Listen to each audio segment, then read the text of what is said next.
And after Hamas rejected the last few offers, a new round of talks for the release of the hostages in exchange for a pause in fighting is underway in Qatar. Joining us now with the details is ILTV correspondent Rachel Safdie. Rachel, thanks for joining us. Thank you, Lidar. So an Israeli team has gone to Qatar for another round of negotiations. All the previous rounds have failed, been rejected by Hamas. What can you tell us about this latest round?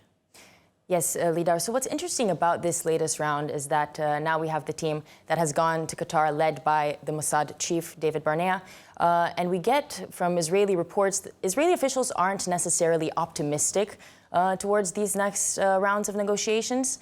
They say that they expect that it'll last at least 2 weeks of these indirect talks.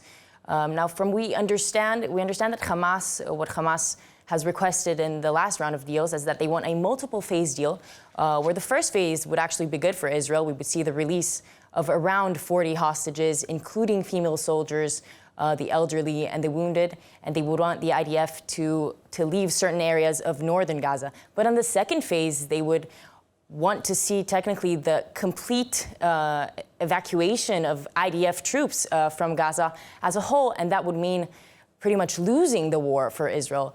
So we'll have to see how the negotiations will look. And that's a red line that Israel's not prepared to cross. And you know, I want to talk a little bit about the hostages. It's been 165 days. There are still 134 hostages being held by Hamas. You know, we've heard some new details recently in the Israeli press as well of the mother of one of the hostages about the conditions in which her daughter is being held. What can you tell us about that?